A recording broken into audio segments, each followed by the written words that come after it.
Millionaire CEO didn't believe in miracles until he woke up in a hospital and saw his three saviors. This one's going to leave you holding your breath and clutching your heart. And before we begin, tell us in the comments where in the world are you watching from? Because this story is about finding your way back home, no matter how far you've wandered. Now let's begin. The wind rolled in off the water, sharp and salt-laced, pressing against the shuttered windows of the coastal town like it had a message to deliver. Streetlights blinked uncertainty in the early winter haze, their dim glow reflected in wet patches of pavement left behind by a passing drizzle. Down one narrow alley tucked between the old post office and a boarded-up bakery, three small figures huddled together, their breath visible in the cold. They were boys close in size and shape, though the faint light made it hard to tell just how old they might be. One clutched a walkie-talkie duct-taped along the side. Another held a battered notebook full of dog-eared pages. The third peered around the corner, his eyes tracking every passing car, every shifting shadow, every unfamiliar sound. "You sure it's him?" whispered the smallest, his voice trembling more from nerves than cold. "Positive," said the one with the notebook, flipping it open to reveal a wrinkled photograph. "It matches. The shoes, the coat, the scarf. He always walks from the same spot when he's in town. Same time. Same corner." The boy with the walkie-talkie fidgeted with the knob until it crackled with static. "But what if he doesn't believe us? What if we mess it up?"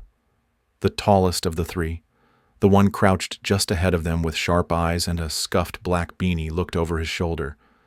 "We won't mess it up. Just stay calm. We only get one chance." They fell silent, huddled low behind a dumpster reeking faintly of old fish and rusted metal.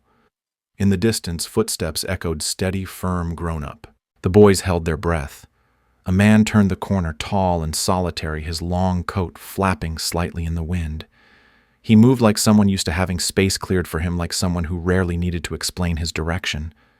He didn't glance to the side as he passed them, though the smallest boy had leaned just far enough forward to whisper, "It's him. It really is." The man disappeared down the alley. The boys looked at each other, silently counting. 3 minutes till the alley's blind spot, said the boy with the notebook. "That's our window." The one with the walkie-talkie pressed a finger to the button. "Got it. Be ready." The man's name was Graham Whitaker, though the world only ever used his full title, founder and chief executive officer of Whitaker Resorts and Ecological Holdings. He was known for turning coastal ruins into sustainable retreats, luxury outposts, where the rich paid to unplug but still drank single-origin espresso. Tonight he wasn't thinking about beachfront villas or silent meditation spas. He was thinking about the contract he'd just signed in Portland, one that had taken him almost 9 months and 5 flights to nail down. His assistant had offered him a town car, and he had declined. As always, he preferred to walk when the world felt too loud. The quiet helped him think, even if he would never remember the faces of the people he passed. A quirk of neurology, the specialists had called it. Prosopagnosia. Face blindness. He hadn't even known the term until after college. By then he'd learned to read voices, body language, clothing habits. He could identify a board member from 20 feet away just by the tilt of their head or the way they gripped a pen. But strangers were puzzles without context. He had long since stopped trying to explain it. Let people assume he was cold or distracted or just very private. It had always worked. Until now.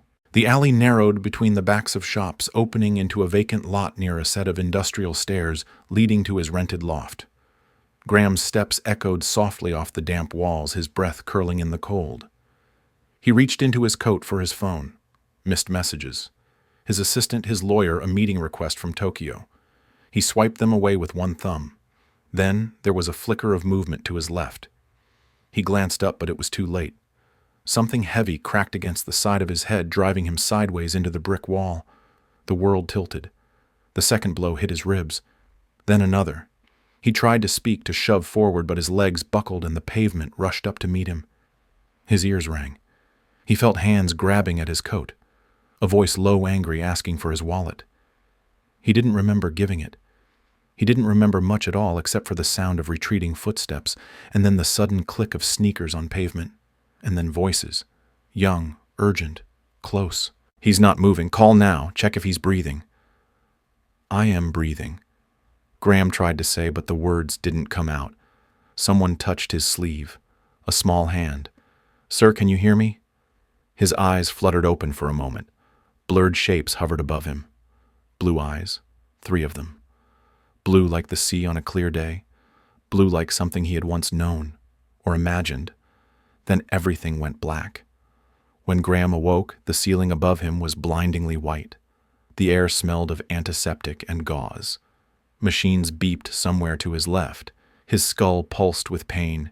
His ribs ached with every breath, and something sharp was lodged near his hip, probably a needle, maybe a wire. A woman in scrubs entered and gasped when she saw his eyes open. "You're awake," she said gently. "Just relax. You're in a hospital. You were attacked." "Where?" His voice cracked dry as paper. "Where am I? Cedar Haven Memorial. You're stable. You've been unconscious for almost a full day. Minor concussion. 3 fractured ribs." Graham blinked. Everything felt off balance. "Someone found me." "Yes," she said, smiling faintly. 3 boys. Called 911. Stayed with you until the paramedics came. It's lucky, really. If they hadn't... But she trailed off.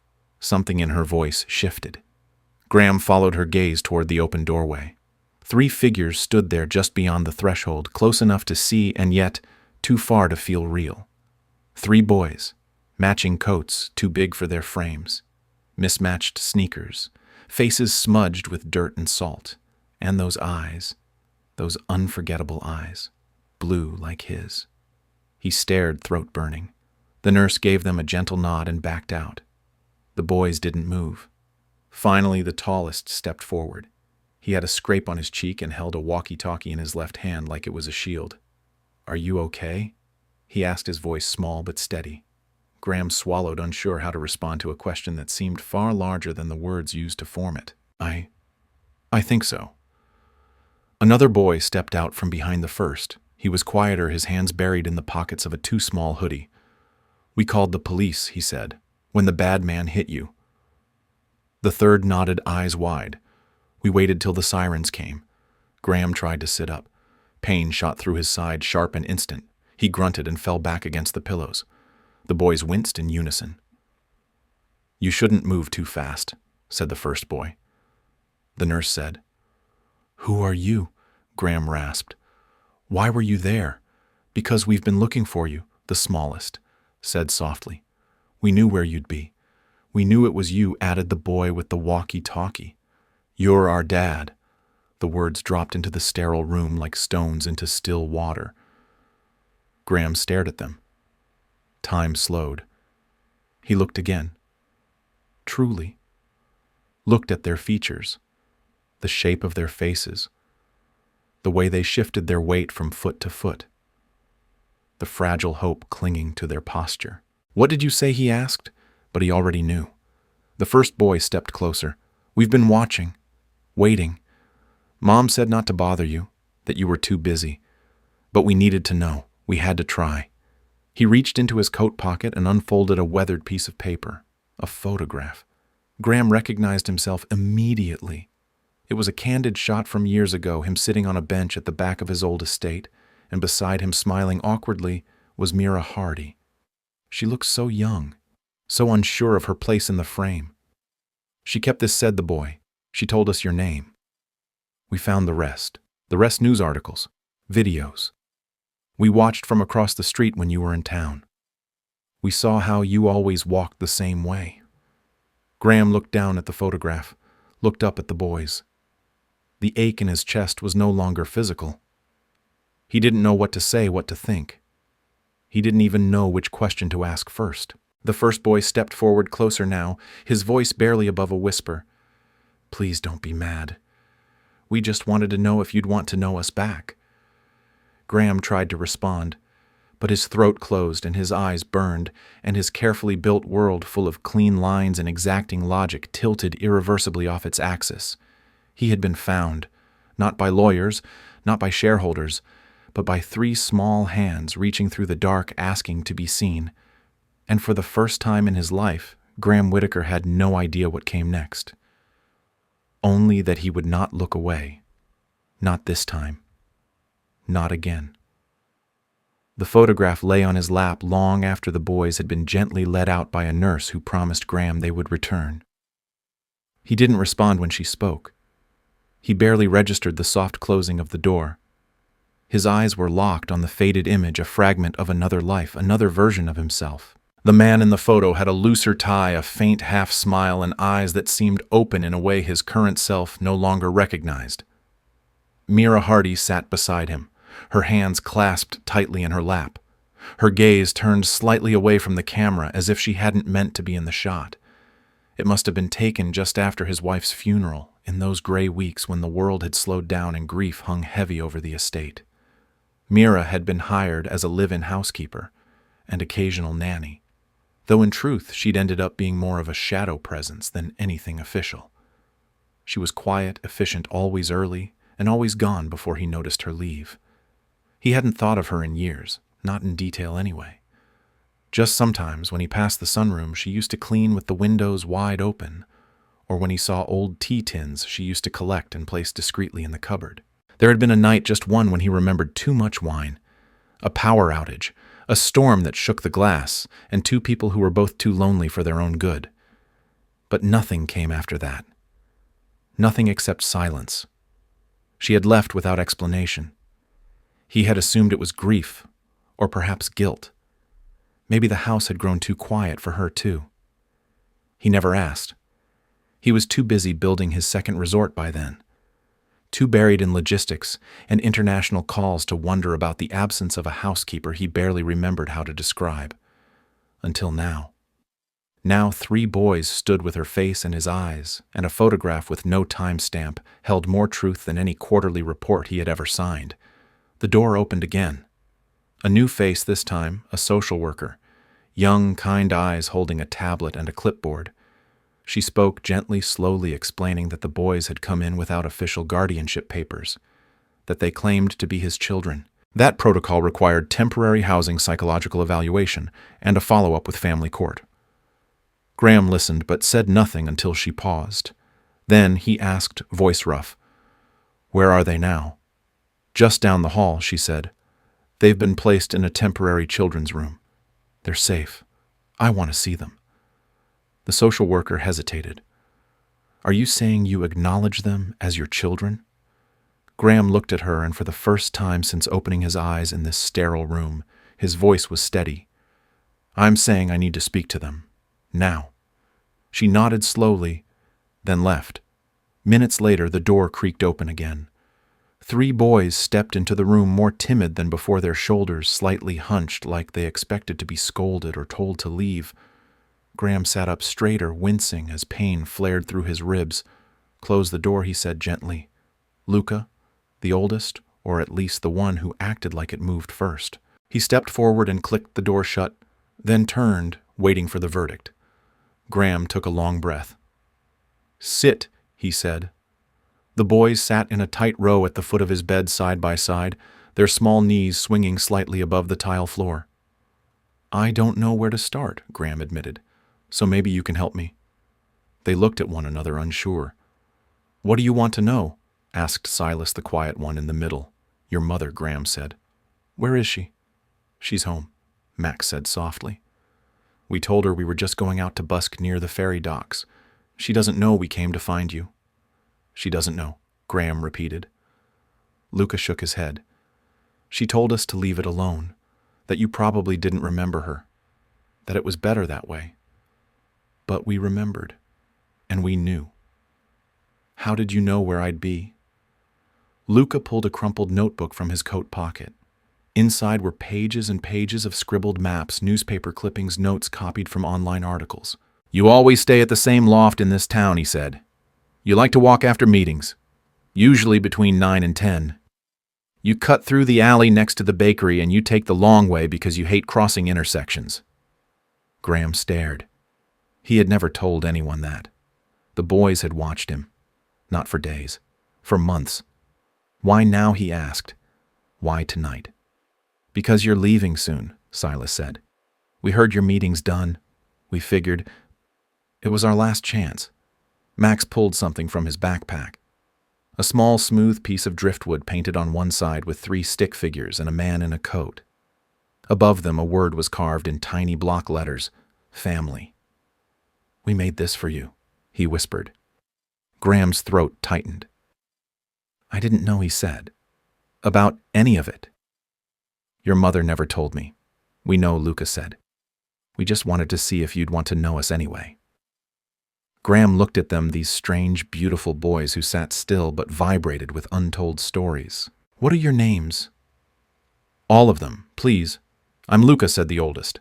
"I like maps. I'm the boss, kind of." "I'm Silas," said the middle one. "I like birds and puzzles and rain." "I'm Max," said the youngest. "I like music and machines. I fix things, sometimes." "Luca, Silas," Max Graham repeated. Do you want me to come with you?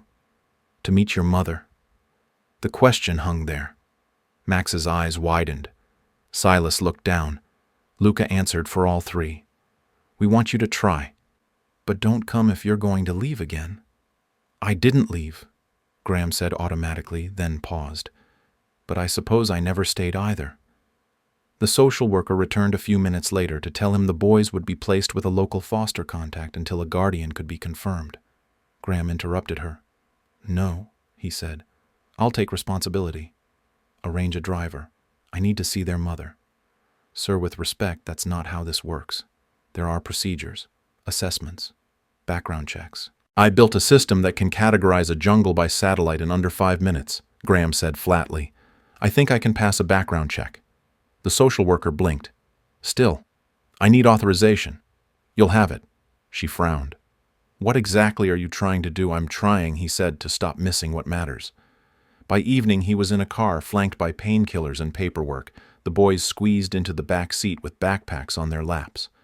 The driver followed a series of directions through coastal back roads, up narrow hills, past leaning fences and rusted trailers. When they stopped, the boys grew still.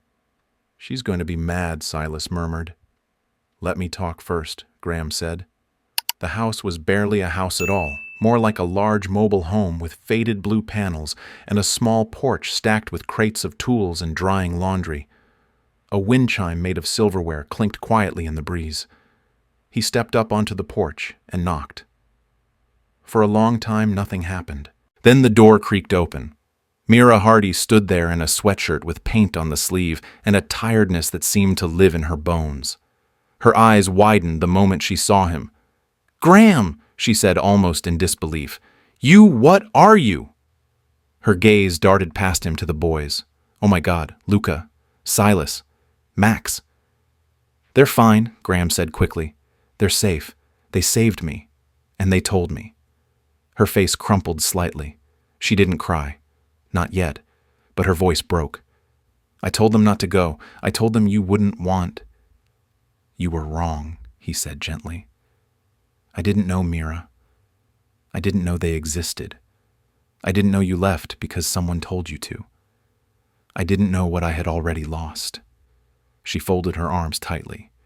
"You're just going to show up now. Say sorry and fix it." "No," he said. "I'm not here to fix it. I'm here to start where we are, if you'll let me." Behind him, the boys waited.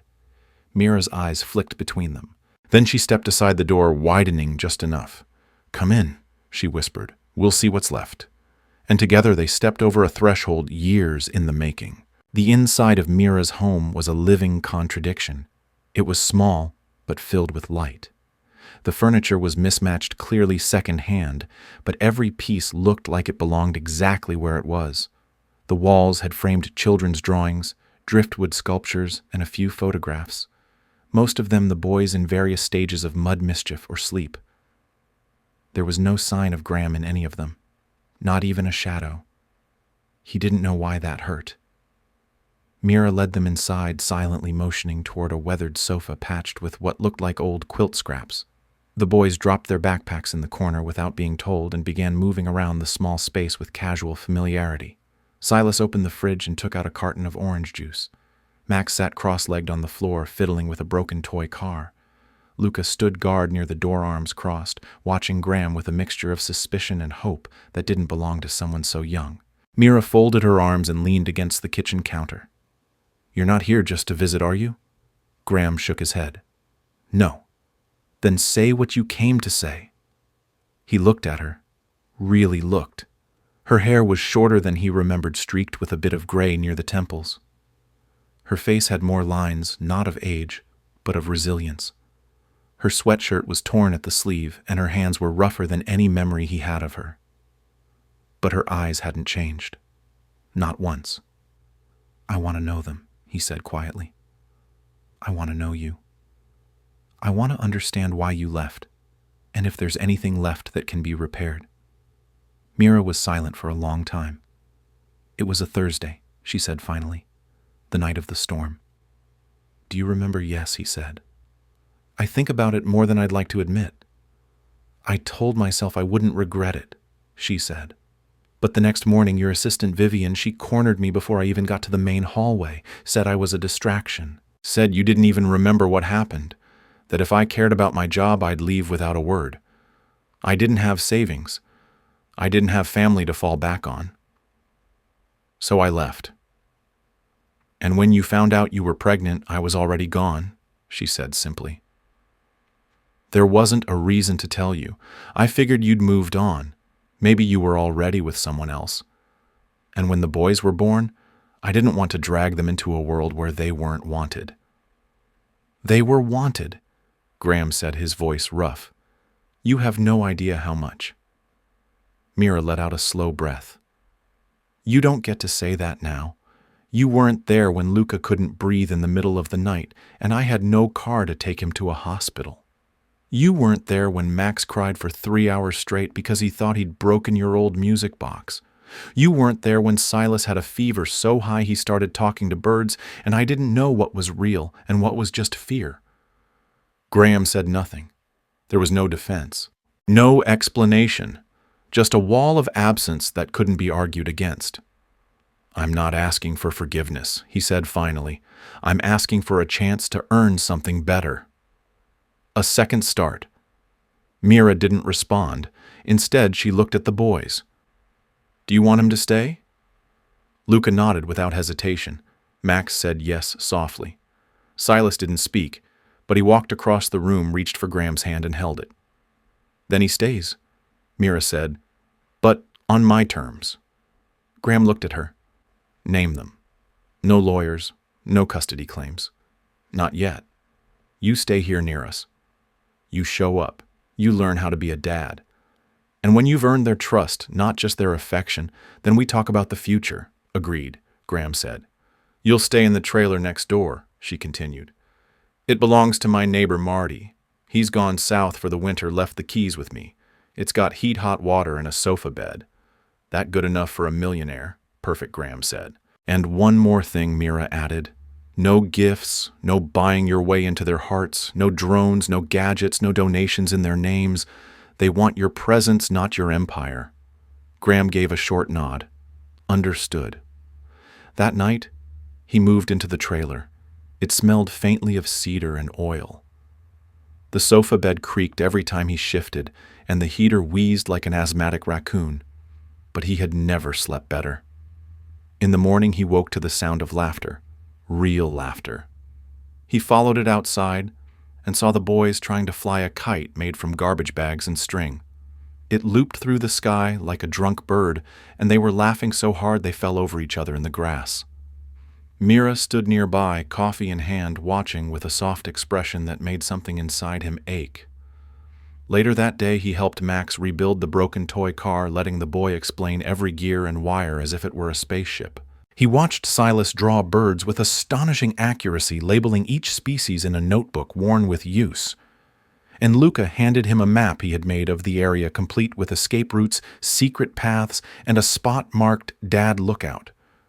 Graham didn't cry, but something inside him shifted.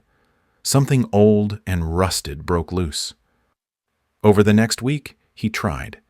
He learned how to pack school lunches. He walked them to the bus stop. He read to them before bed and sometimes after. He apologized when he was late. He asked questions. He listened. The boys responded slowly, cautiously, but they responded. They started to ask him things in return. What do you do when you're sad? What was your dad like? Why do grown-ups forget to play? And when Max crawled into his lap during a thunderstorm and fell asleep there without a word, Graham closed his eyes and held him not as a visitor, not as a guest, but as someone who belonged. Mira watched all of it. She didn't intervene. She didn't rush to forgive. Didn't. But she made him coffee one morning without asking, and that meant something. One night Luca asked the question Graham had been dreading. "Why didn't you come find us sooner?" Graham paused. "Because I didn't know you were out there. And that's something I will regret for the rest of my life." Luca studied him. "You're trying now." "Yes," Graham said. "I'm trying." "Then keep trying," Luca said. "Don't stop just because it gets hard." "I won't," Graham promised. Not ever again. A week became 2. 2 became 3. He helped Mira fix a broken railing on her porch. He took Silas bird watching before dawn. He taught Max how to solder wires without burning his fingers. He watched as Mira began to relax in his presence, her guard softening slowly like melting ice. And then one evening Mira found him in the trailer sitting on the floor with blueprints scattered around him. "What's all this?" she asked. "An idea," he said. "Something I want to build. Not for investors, not for headlines. For you. For them." She crossed her arms wary. "You said no gifts. It's not a gift," he said. "It's a place. A center for families like yours, like ours. Affordable housing, workshops, art spaces, a school for kids who don't fit into neat little boxes. And it'll be built here near the coast." Mira sat down beside him, silent. After a long moment, she said, "That's not a bad idea." He looked at her. "I don't want to just be someone who shows up now and then. I want to be part of their lives. Of yours, if you'll let me." She looked at him for a long time, her eyes unreadable. Then she nodded once. "Then keep building," she said. "We'll see what holds." And as the boys burst in with seaweed crowns and muddy shoes, laughing and shouting over each other, Graham realized that this was not a beginning. It was a continuation of something that had been quietly waiting for years. And this time he was staying. The wind along the coast carried the salt and sound of morning threading through the trees like a whisper that couldn't settle. Graham stood barefoot on the trailer's porch, coffee cooling in his hands, watching the early light stretch its fingers over the dew-soaked grass. He had never watched mornings like this before. Not like this. Not without a screen in front of him. Not without 100 unread emails clawing for his attention. Not with 3 boys sleeping a few yards away who somehow felt like they had always belonged to him. A dog barked somewhere in the distance. A fishing boat rumbled to life far out on the water.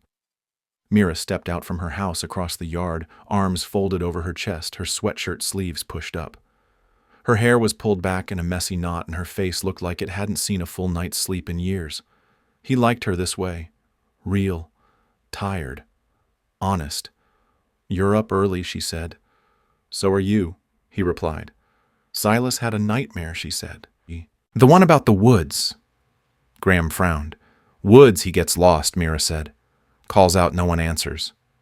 Sometimes he's alone. Sometimes there's someone chasing him. He doesn't always say." "Did he tell you that he used to scream it? Now he just whispers." Graham felt something clench in his chest. "I want to help him," he said. "All of them. I don't want to keep missing the things that matter." Mira nodded slowly. "Then stay steady. That's all they need."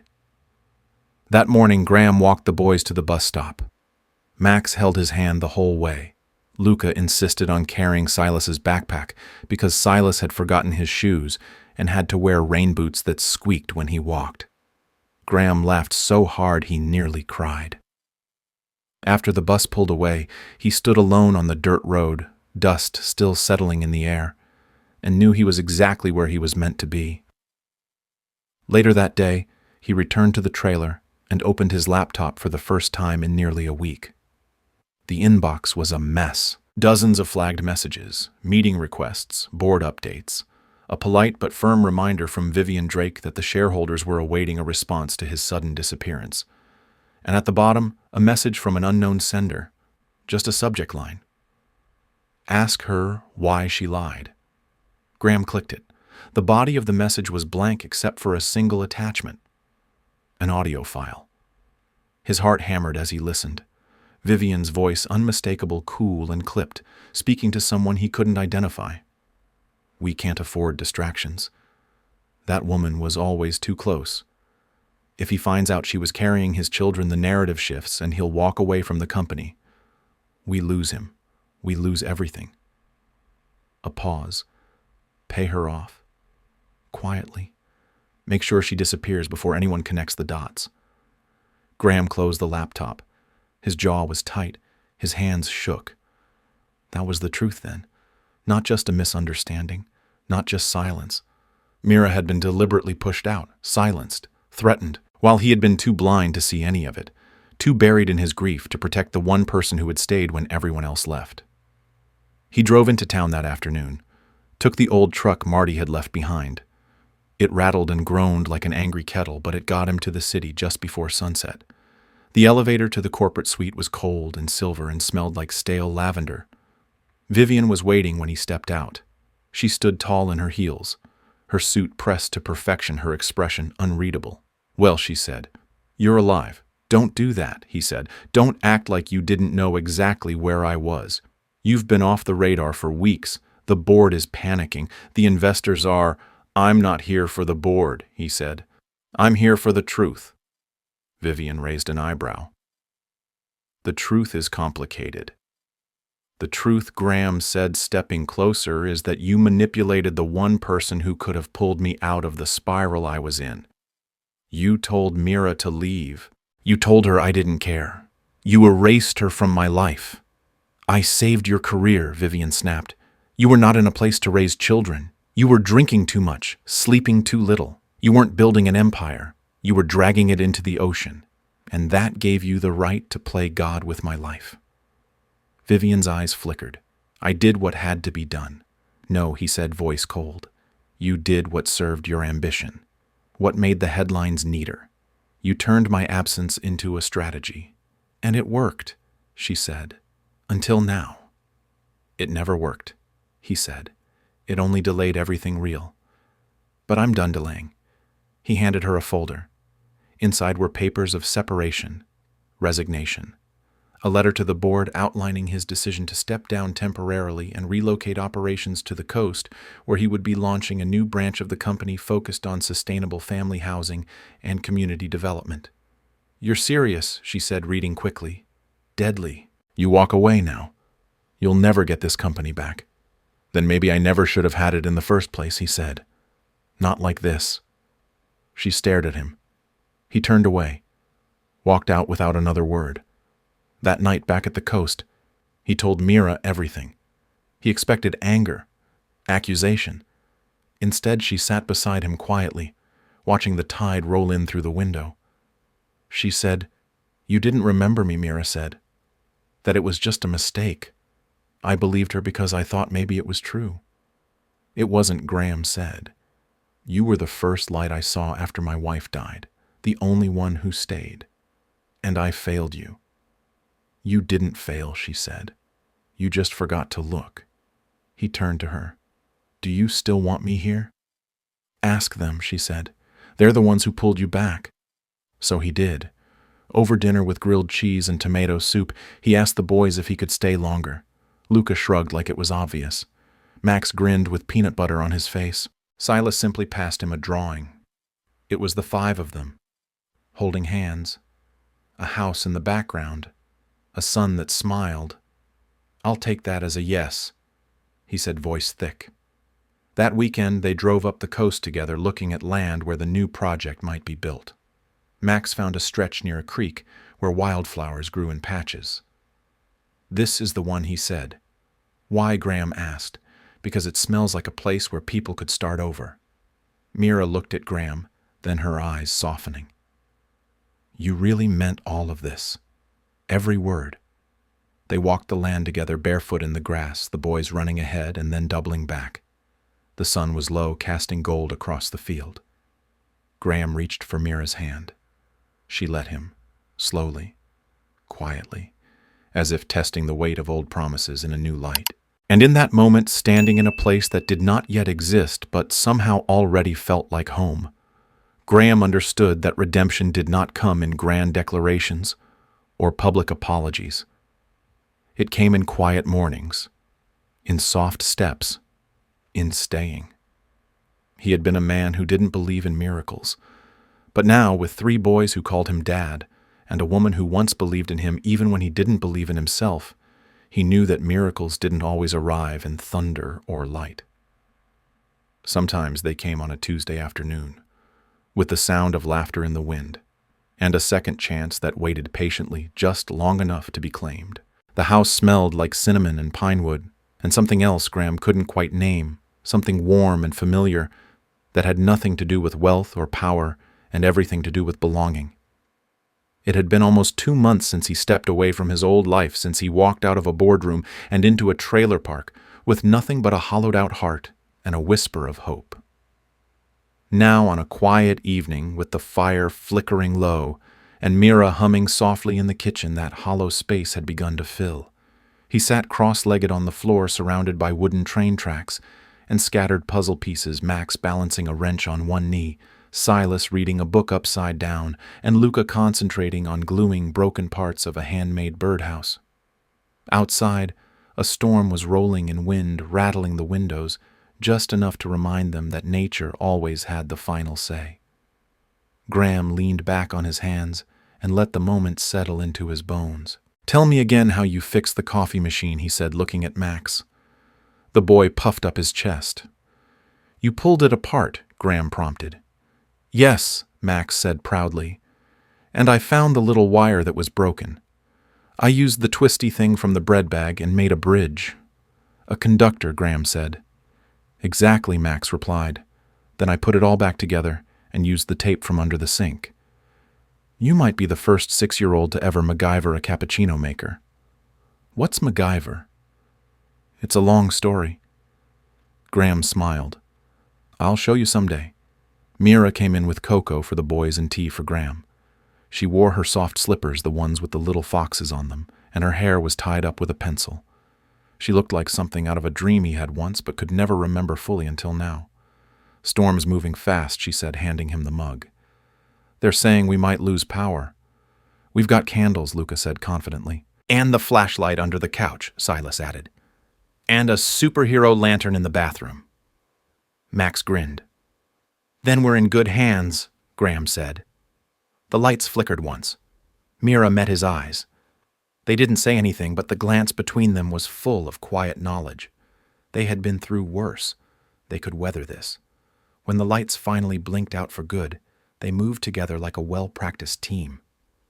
Graham lit the fireplace. Luca gathered the pillows, Mira handed out the flashlights, Silas found the snacks, and Max double-checked every window latch like a tiny security chief. They huddled under blankets and told stories, voices rising and falling with the rhythm of thunder outside. At one point, Graham told them about the first time he ever saw snow. He had been 12 living in Arizona and had driven north with his father during a rare winter storm. He remembered the quiet, the way snow muffled sound, the way it made the world feel clean, even if just for a while. "What happened to your dad?" Silas asked gently. "He died when I was young," Graham said. "We didn't get a lot of time together. But I remember that snow day. It was the only day he didn't take a call, the only day he didn't talk about numbers." "Did you miss him a lot?" Luca asked. "I think I missed the version of him I hoped he'd become." Graham said. "He tried, but trying doesn't always look the way it should." "You're better than him," Max whispered. Graham didn't answer, but Mira reached over and touched his knee, her fingers grounding him in a way nothing else ever had. By morning, the storm had passed. The power came back with a click and a low hum. The boys cheered, and Graham promised pancakes for breakfast, even though he was terrible at pancakes. Mira stood by the sink watching the sun rise, and Graham walked up behind her. "You ever think we'd end up like this?" he asked. "No," she said honestly. "But I hoped." "You want to know something crazy," he said. "Always. I don't miss my old life." Mira turned to him, eyes searching. "Not even a little." Not even a sliver, he said. Because this is real. The rest of it was noise. She nodded. Then stay in the quiet with us. Forever, he said, almost without thinking. And when she didn't pull away, when she let him lean in just enough to kiss her forehead, he knew he had meant every word. That afternoon, Graham received a call from an unknown number. He almost didn't answer, but something in his gut told him to pick it up. Mr. Whitaker, the voice said. This is Judge Harmon. I understand you've requested a hearing regarding custody. Yes, Graham said. I want to make it legal. I want them to have my name if they want it. I want to be their father on paper as much as I already am in every other way. I've reviewed the documents, the judge said. But there's a challenge. A claim was filed by a third party, a former employee of your company. She's arguing that you're unfit due to recent erratic behavior, abandonment of executive duties, and emotional instability. Vivian, Graham said flatly. Yes, the judge confirmed. She's filed an injunction to delay the hearing. On what grounds? She says the children are better off with their current guardian and that your recent choices suggest poor judgment. Graham swallowed. And what does the law say? The law says we look at the facts. And so far, those facts paint a complicated picture. Then I'll clear it up, Graham said. Whatever it takes. After he hung up, he told Mira everything. She didn't panic, didn't cry, just sat beside him on the porch with her hands clasped together, her knuckles pale. We knew it wouldn't be easy, she said. She's trying to punish me, he said. She wants to erase the progress we've made. Then we don't let her, Mira said. We fight. And so they did. Over the next week, Graham met with lawyers, filed responses, gathered character witnesses, and contacted former employees who could testify about Vivian's manipulation. Mira submitted her own affidavit detailing her departure and the threats she had endured. Max drew a picture for the judge titled, Our Dad Who Came Back. It showed Graham in a superhero cape, holding the three of them on his shoulders with Mira standing beside them, holding a coffee mug that read, Number 1 Mom. Graham wanted to frame it, but instead he submitted it with the rest of the documents. It tells more truth than 100 emails, he said. The night before the hearing, the boys were nervous. Silas asked if they would be taken away. Luca tried to act brave, but sat with his back to the wall for hours. Max asked what would happen if the judge didn't like them. Graham knelt in front of them and took their small hands in his. I don't know what will happen, he said, but I do know this. Nothing will stop me from loving you. Not courts, not signatures, not anything. You are my sons. You always will be. The next morning, the courtroom was cold and formal. Vivian arrived in a navy dress and a smug expression. She barely looked at them, but the boys sat tall beside Mira, their eyes wide, their hands folded. Graham wore no tie. He wanted to look like himself, not the CEO, not the billionaire, just the man who finally learned what mattered. When the judge asked him to speak, he stood slowly. I didn't know I had children, he said. Not until the day they saved my life. And I mean that literally. I was attacked in the street. They were the reason I got to a hospital. They were the reason I woke up. And since that day, they have taught me more about strength, forgiveness, and love than I ever learned in boardrooms or contracts or mergers. He looked at Mira. Their mother gave up everything to protect them. She worked alone, raised them with grace and fire and hope, and I failed her once. I won't do it again. He looked back at the judge. They deserve a father who stays, and I am staying, for the rest of my life if they'll have me. The judge paused, then looked at the boys. Do you want him to be your dad? She asked. Max raised his hand. Can he still be our dad, even if he burns pancakes? The courtroom laughed softly. The judge smiled. Yes, even then. She stamped the papers. It was done. Graham Whitaker was no longer just a man trying to undo the past. He was now a father, not by accident, not by obligation, but by choice, by heart, by miracle. And as they stepped out into the sun, Mira beside him and the boys racing ahead, Graham knew that this was the beginning of everything real. Everything worth holding on to. Everything he never knew he had been missing. Until now. The morning after the court hearing felt different. The air had a stillness to it, like the house was holding its breath. For the first time in what felt like forever, there were no looming legal papers, no urgent calls, no shadow of Vivian's interference waiting at the edge of the day. Graham Whitaker stood barefoot in the kitchen, watching pancake batter bubble in the pan, each sizzle a soft reminder that life could be warm and quiet and good. The boys were still asleep, tangled in a fortress of blankets they had insisted on building in the living room to celebrate. Mira came in silently, her hand brushing his lower back before she reached for a mug. Her hair was loose curls falling over her shoulders, and she wore the flannel shirt he had left on the chair the night before. "You're burning the edges," she said gently. "I know," he said. "But they like it crispy now." She tilted her head. "Since when?" "Since yesterday. They called it Celebration Crunch."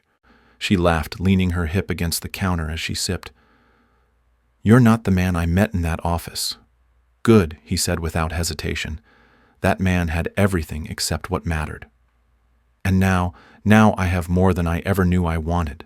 Her eyes searched his. "Does it scare you every single day?" he admitted. "But it's the kind of fear that makes me want to do better. Stay longer. Show up even when I don't know what to say." Mira nodded. "That's all they need." "What about you?" he asked. "What do you need?" "I need this," she said softly. "This moment, this smell of burned pancakes and too much syrup, this quiet. Then I'll give it to you," he said. "Every morning I can." Just then Max came stumbling in, hair a mess, dragging a blanket like a cape. "Dad," he said, the word still new on his tongue. "Can we build a rocket today?" "Only if we launch it from the roof," Graham replied. "Deal." Silas and Luca followed shortly after, yawning and blinking and smiling. They all sat down to breakfast, syrup dripping forks, clinking, the sound of real life echoing through the walls that once knew only silence. Later that day, they drove out to a field outside town. Graham had bought a rocket kit, the kind that came with instructions far too complicated for 6-year-olds and just complicated enough for grown men trying to prove something. But they built it anyway together. Glue on fingers, foam stuck to pants. Luca reading the directions in his serious voice, while Max and Silas argued about paint colors. Mira sat on the blanket nearby, sketching something in her journal, stealing glances at them when she thought no one was looking. Graham watched her. He had never known how beautiful she looked when she was just existing, not posing, not performing, just being. When the rocket launched, it soared higher than any of them expected. They all yelled and clapped and fell back on the grass laughing. Max called it the forever flight. Silas said it was a good omen. Luca asked if they could do it again tomorrow. Maybe next week, Graham said, wrapping an arm around all three of them. Let's save some magic for later. That night, Graham got a call. It was from James Holloway, his old mentor and former partner at Whitaker Holloway Enterprises. Graham hesitated before answering. "James," he said cautiously. "You've caused quite the ripple," James said with a chuckle. "The board is in chaos. Investors are confused.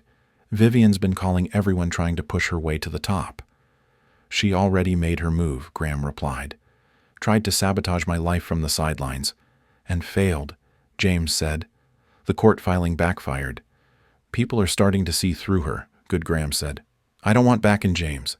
If this is about dragging me to some shareholders' summit, I'm not interested." "It's not," James said. "It's about a legacy." Graham was quiet. James continued. "You built this company from nothing. Your name is still on the door even if you haven't walked through it in months. I think it's time to do something bold. Not return, but transform. What are you thinking?"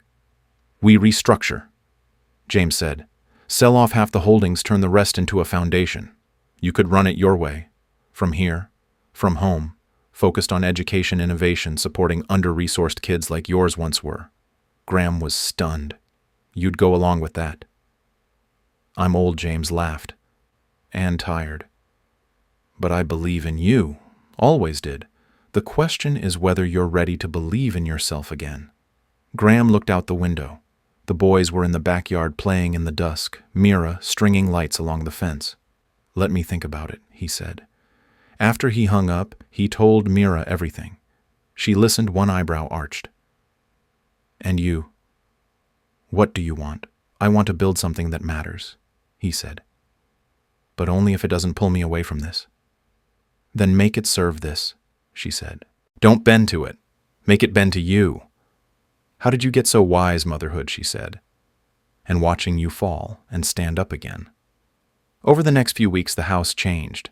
Not in big ways, but in little ones that mattered.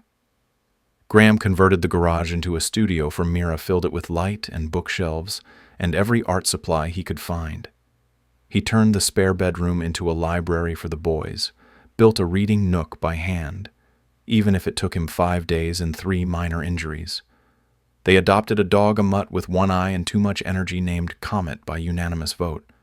Every Sunday became pancake day, burned edges and all. But more than the house, something inside Graham changed. The man who once measured value in quarterly reports now measured it in bedtime stories and muddy footprints. He found himself looking forward to school pickups, science projects, and rainy afternoons with popcorn and old movies. Then one morning, Mira walked into the kitchen, eyes wide, a folded paper in her hand. "I got an invitation," she said, "to the winter showcase at the gallery downtown. They want to feature my work." Graham stood frozen. "Mira, that's incredible." "I haven't shown anything in years," she said. "I thought that part of my life was gone." "It's not gone," he said. "It was waiting for you to believe in it again." She looked down. "Do you think I should?" "I think you must." That night, after the boys were asleep and the dishes were done, Graham brought out a small velvet box. Mira blinked. "What's this, a promise?" he said. "Not a proposal. Not yet. But a promise that I'm not going anywhere, that I'll be here. For the mornings, for the hard days, for the shows and setbacks and burnt pancakes. For all of it." She opened the box. Inside was a ring. Simple. Silver. Set with a small opal that shimmered like a secret. "Opal was my mom's favorite," she whispered. "I know," he said. "I remembered." She slipped it on. "Then this is enough. For now. For always," he said. Outside, the stars blinked awake. The dog barked at a squirrel. The boys snored softly from their rooms, and in the middle of it all stood 2 people who had been broken and rebuilt by love. Not the flashy kind, not the storybook kind, but the kind that shows up, stays, listens, tries, and in that trying becomes something close to sacred, something almost miraculous. The first snow fell on a Wednesday, light at first, like powdered sugar over rooftops, softening the hard lines of the world. Graham stood by the window with a coffee in hand, watching the flakes drift down like a slow secret. Mira came up behind him, resting her chin against his shoulder. "Looks like the world's dressing up for something," she whispered. "Maybe it knows it's a special day," he replied. Because today was the boys' first school performance. Their small elementary school held a winter showcase every December. Luca had a solo reading. Max was in the science demonstration. Silas, ever the quiet observer, had built a paper village that would be part of the decorations on stage. It was the first time all 3 would be on display together, under lights with classmates and parents watching. The first time they would be truly seen. Graham had taken the day off, refused meetings, ignored every business call. He even dusted off a scarf Mira said made him look like a poet. By noon, they were seated in the second row of the multi-purpose room, the kind with foldable chairs and the smell of crayons and floor polish. Other parents shuffled in, bundled in coats and scarves, clutching programs. Mira leaned close. "You nervous, terrified," he said. "I feel like I'm the one about to go on stage." She squeezed his hand. "That's how you know it matters." The lights dimmed. The principal, a warm woman named Miss Rowan, gave a short welcome speech. Then the performances began. A class sang a medley of holiday songs, some out of tune but full of joy. Another group reenacted a winter tale involving a grumpy hedgehog and a magical mitten. The audience chuckled, phones out, memories captured. Then came Luca's turn. He stepped up to the microphone holding a sheet of paper. Graham's heart pounded. Mira held her breath. Luca cleared his throat. "This is a poem I wrote," he said. "It's called What I Saw in the Sky." He paused, then began. "I saw a man who never looked up until one night he did, and in the stars he saw his past, and in the wind he heard his name. I saw a house with no laughter become a home with stories. I saw 3 boys who watched the world alone until one man saw them too." The room went silent. Graham swallowed. Luca's voice didn't shake. "I saw a mother who carried more than one heart, and I saw her paint mornings with her hands. I saw a rocket made of cardboard and dreams. I saw pancakes burned on purpose. I saw a promise kept, and I saw the sky open, and I knew it was never empty." When he finished, the applause was quiet at first, then grew. Graham's hands trembled as he clapped. Mira wiped her cheek. Luca bowed once, then stepped down, face calm but eyes bright. Max's science demonstration came next, involving vinegar and baking soda and an overly excited explanation about reactions. Silas's village was on display at the front, labeled "A Place Called Home." Afterward, in the hallway, other parents approached. Compliments were given. Teachers beamed. But it was the boys who mattered. They ran up to Graham, arms wide. "Did you hear us?" Max asked. Every word Graham said, pulling them in. "Did we do okay?" Silas asked. "You were better than okay," Mira said. "You were unforgettable." That night back at home, they celebrated with hot chocolate and a movie. The boys dozed off early, the sugar and adrenaline spent. Graham and Mira sat in the quiet. "That poem," he said, "did you know he was writing it?" She shook her head. He kept it secret. Said he wanted it to be a surprise. "It undid me," Graham said. "It rewrote me." Mira smiled. "You've always been that man, Graham. You just had to look up." He kissed her, then slow and sure, not out of passion, but out of peace. Out of the comfort of being chosen not for what he could give, but for who he had become. A few days later, James Holloway called again. "The board has voted," he said. "They're stepping down. Every one of them." What Graham stood in the backyard watching the boys build a snow fort. Why? Because they believe in the new vision. Because the investors are responding to the change. Because, frankly, you're not the same man who left, and they can see that's a good thing. Graham sat on the porch steps. "So what happens now?" "Now," James said, "you lead. On your terms. We dissolve the old structure. Establish the Whitaker Foundation. You'll be the face, the heart, and the compass. What will we focus on?" "You tell me," James said. "I want to support families," Graham said slowly. "Mothers who carry too much. Kids who go unnoticed. Programs that help people be seen." "Then that's what we'll do," James said. "We'll start in the new year. Until then, rest. Celebrate. Heal." Graham hung up and walked into the snow, calling for the boys. They ran to him, covered in flakes, faces flushed. "I have an idea," he said. "How would you 3 like to help me build something real? Not just with wood or wires, but with kindness and hope." Max raised an eyebrow. "Like a treehouse." "Better," Graham said. "Like a place for other kids. Where they can be safe. Where they can dream." "Can we name it?" Luca asked. "Of course," Graham said. "Then I vote for Forever Flight," said Max. "Like the rocket," said Silas. "Exactly like the rocket," Graham smiled. That evening, he told Mira. She didn't hesitate. "I want to design the space," she said. "Let me shape the rooms, the light, the feeling." "It's yours," he said. "All of it. Ours." As the year came to a close, plans were drawn, blueprints laid out. Meetings held not in glass towers, but in community centers and school auditoriums. Graham wore sweaters instead of suits.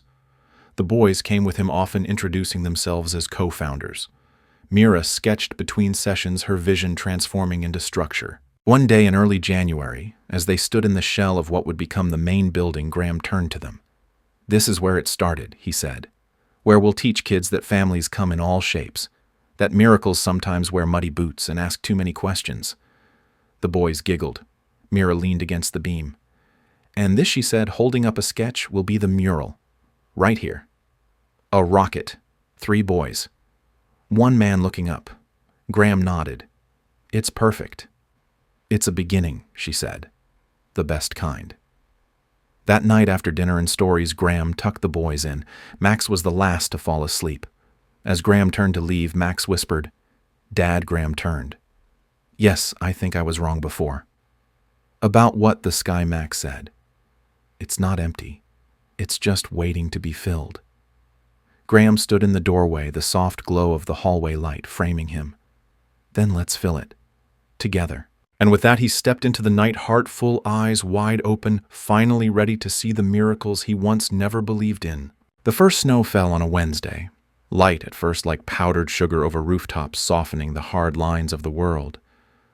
Graham stood by the window with a coffee in hand, watching the flakes drift down like a slow secret. Mira came up behind him, resting her chin against his shoulder. "Looks like the world's dressing up for something," she whispered.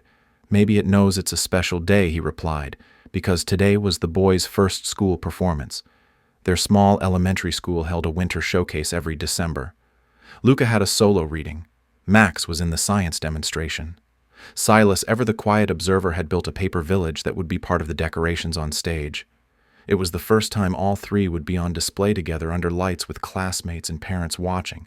The first time they would be truly seen. Graham had taken the day off, refused meetings, ignored every business call. He even dusted off a scarf Mira said made him look like a poet. By noon, they were seated in the second row of the multi-purpose room, the kind with foldable chairs and the smell of crayons and floor polish. Other parents shuffled in, bundled in coats and scarves, clutching programs. Mira leaned close. "You nervous, terrified," he said. "I feel like I'm the one about to go on stage." She squeezed his hand. "That's how you know it matters." The lights dimmed. The principal, a warm woman named Miss Rowan, gave a short welcome speech. Then the performances began. A class sang a medley of holiday songs, some out of tune but full of joy. Another group reenacted a winter tale involving a grumpy hedgehog and a magical mitten. The audience chuckled, phones out, memories captured. Then came Luca's turn. He stepped up to the microphone holding a sheet of paper. Graham's heart pounded. Mira held her breath. Luca cleared his throat. "This is a poem I wrote," he said. "It's called What I Saw in the Sky." He paused, then began. "I saw a man who never looked up until one night he did. And in the stars he saw his past, and in the wind he heard his name. I saw a house with no laughter become a home with stories. I saw 3 boys who watched the world alone until one man saw them too." The room went silent. Graham swallowed. Luca's voice didn't shake. "I saw a mother who carried more than one heart, and I saw her paint mornings with her hands. I saw a rocket made of cardboard and dreams. I saw pancakes burned on purpose. I saw a promise kept, and I saw the sky open, and I knew it was never empty." When he finished, the applause was quiet at first, then grew. Graham's hands trembled as he clapped. Mira wiped her cheek. Luca bowed once, then stepped down, face calm but eyes bright. Max's science demonstration came next, involving vinegar and baking soda, and an overly excited explanation about reactions. Silas's village was on display at the front, labeled "A Place Called Home." Afterward, in the hallway, other parents approached. Compliments were given, teachers beamed, but it was the boys who mattered. They ran up to Graham, arms wide. "Did you hear us?" Max asked. Every word Graham said, pulling them in. "Did we do okay?" Silas asked. "You were better than okay," Mira said. "You were unforgettable." That night, back at home, they celebrated with hot chocolate and a movie. The boys dozed off early, the sugar and adrenaline spent. Graham and Mira sat in the quiet. "That poem," he said. "Did you know he was writing it?" She shook her head. "He kept it secret. Said he wanted it to be a surprise." "It undid me," Graham said. "It rewrote me." Mira smiled. "You've always been that man, Graham. You just had to look up." He kissed her, then slow and sure, not out of passion, but out of peace, out of the comfort of being chosen not for what he could give, but for who he had become. A few days later, James Holloway called again. "The board has voted," he said. "They're stepping down. Every one of them." What Graham stood in the backyard watching the boys build a snow fort. Why? Because they believe in the new vision. Because the investors are responding to the change. Because frankly, you're not the same man who left, and they can see that's a good thing. Graham sat on the porch steps. So what happens now? Now, James said, you lead. On your terms, we dissolve the old structure, establish the Whitaker Foundation. You'll be the face, the heart, and the compass. What will we focus on? You tell me, James said. I want to support families, Graham said slowly. Mothers who carry too much, kids who go unnoticed, programs that help people be seen. Then that's what we'll do, James said. We'll start in the new year. Until then, rest, celebrate, heal. Graham hung up and walked into the snow, calling for the boys. They ran to him, covered in flakes, faces flushed. I have an idea, he said. How would you three like to help me build something real? Not just with wood or wires, but with kindness and hope. Max raised an eyebrow. Like a treehouse, better, Graham said. Like a place for other kids, where they can be safe, where they can dream. Can we name it? Luca asked. Of course, Graham said. Then I vote for Forever Flight, said Max. Like the rocket, said Silas. Exactly like the rocket, Graham smiled. That evening he told Mira. She didn't hesitate. I want to design the space, she said. Let me shape the rooms, the light, the feeling. It's yours, he said. All of it. Ours. As the year came to a close, plans were drawn, blueprints laid out. Meetings held not in glass towers, but in community centers and school auditoriums. Graham wore sweaters instead of suits. The boys came with him, often introducing themselves as co-founders. Mira sketched between sessions, her vision transforming into structure. One day in early January, as they stood in the shell of what would become the main building, Graham turned to them. This is where it started, he said. Where we'll teach kids that families come in all shapes, that miracles sometimes wear muddy boots and ask too many questions. The boys giggled. Mira leaned against the beam. And this, she said, holding up a sketch, will be the mural. Right here, a rocket, 3 boys, 1 man looking up. Graham nodded. It's perfect. It's a beginning, she said, the best kind. That night after dinner and stories, Graham tucked the boys in. Max was the last to fall asleep. As Graham turned to leave, Max whispered, Dad. Graham turned. Yes, I think I was wrong before. About what the sky, Max said. It's not empty. It's just waiting to be filled. Graham stood in the doorway, the soft glow of the hallway light framing him. Then, let's fill it. Together. And with that, he stepped into the night, heart full, eyes wide open, finally ready to see the miracles he once never believed in.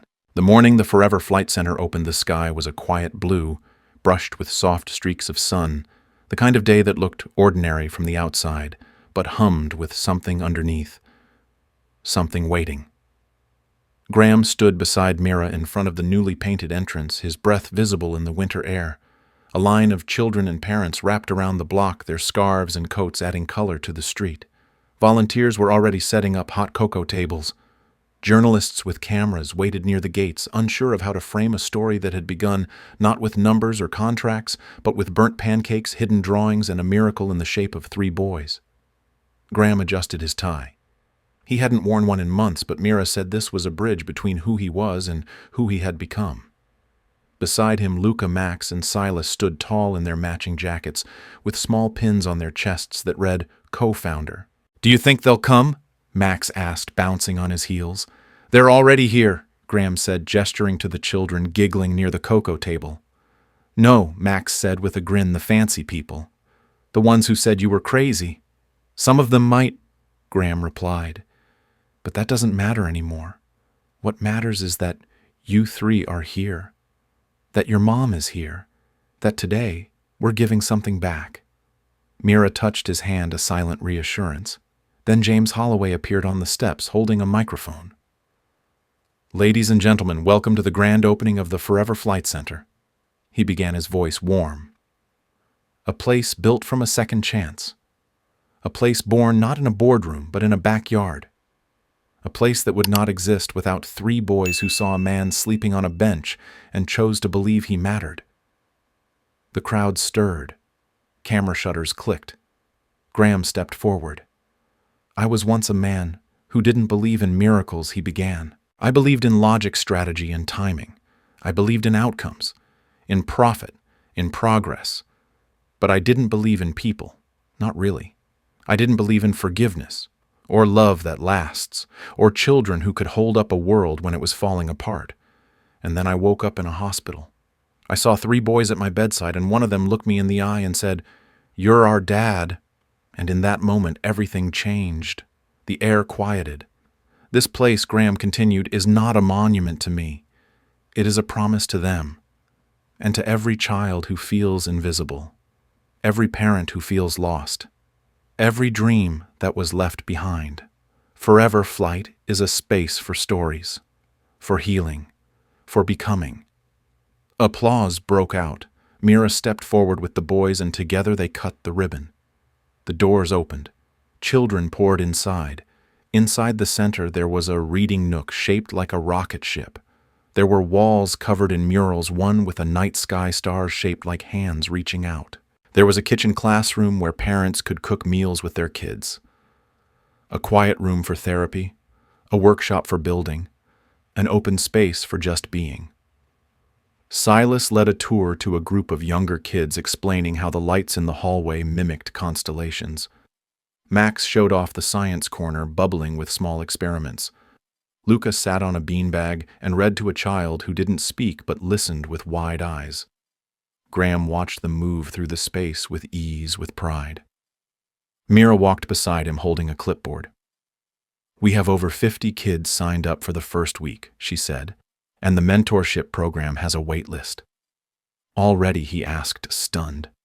She nodded. "People want more than charity. They want connection. That's what you gave them. What we gave them," he corrected. That evening, when the last family had gone home, and the sun had dipped low behind the trees, Graham gathered the boys on the rooftop garden.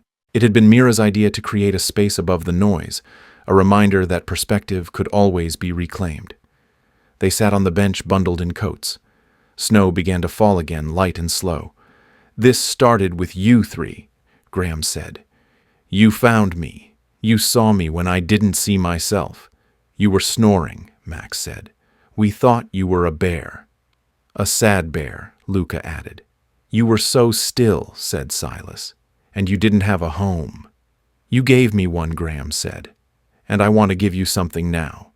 He pulled out 3 small velvet boxes from his coat. Inside each one was a key. Not to the center, not to the house, but to something new. "What are these?" Luca asked. "Keys to the treehouse," Graham said. "You built that already?" Max asked. "Not yet," Graham said. "But we will, together, this spring, in the big oak near the back fence. A real one, with ropes and windows and space for secrets. This time it won't be pretend." Silas stared at the key in his hand. "So this is for what we haven't built yet." "Exactly," Graham said. "It's a promise that some things are worth waiting for, worth building slow." The boys nodded. Then Max asked, "Can I tell you something?" "Of course," Graham said. "I used to pretend you were coming back," Max said. "Even when I didn't know you. I used to think maybe there's someone out there who lost us, who doesn't even know it yet. And when he finds out, he'll be sorry." "I am," Graham said. "Every day. But I'm also grateful. Because I found you. And I won't let go again." The snow thickened. Mira came up the steps carrying mugs of tea. They sat as a family, the 5 of them, under the stars. In the days that followed, word spread. News outlets ran stories. Donors reached out. But Graham kept his focus local. Every morning he walked the boys to school. Every afternoon he helped sweep the halls of the center. Every weekend he met with Mira to plan the next phase. On the anniversary of the night he was attacked, Graham wrote a letter. He didn't know where to send it, so he left it in the pocket of the coat he had worn that night, now hanging in the donation bin outside Forever Flight. The letter read, "I once thought I was above pain, above weakness, above needing anyone. I thought love was something given to those who deserved it, earned through achievement. But now I know better. I was saved not because I was worthy, but because 3 boys believed in a miracle I could not see. I will never forget that. And if you are reading this, if you are someone who feels forgotten, who believes your story is over, I promise you this, it's not. Look up. Listen closely. Someone might be calling your name. He signed it with a name he had once buried. Dad. A month later, a new boy walked into the center with a duffel bag and a silence that felt too loud. Mira met him at the door. Graham sat beside him later that afternoon, offering tea and a deck of cards. The boy didn't speak, but he didn't leave. That night, as the lights dimmed in the hallway, Graham walked past the mural again. The rocket ship. The boys. A man looking up. And above them in soft gold letters, the words they had all chosen together. The sky was never empty. It was waiting. The end. And just like that, what began with a snowstorm and 3 boys offering warmth to a man they barely knew became the miracle he never believed he deserved. Not a return to power. Not a redemption arc in a boardroom. But a real home. One made of burnt pancakes, late-night stories, and a key to something that didn't exist yet. If this story reached you, let us know in the comments where you're watching from. Every message matters, just like every child in this story did. And if you believe in second chances, in love rediscovered, and in the quiet bravery it takes to build something real, you're in the right place. Make sure to subscribe so you never miss what's coming next. And don't go just yet, click the next story on your screen. It begins with a whisper in the dark and ends in a way you won't forget. Your heart's not done yet.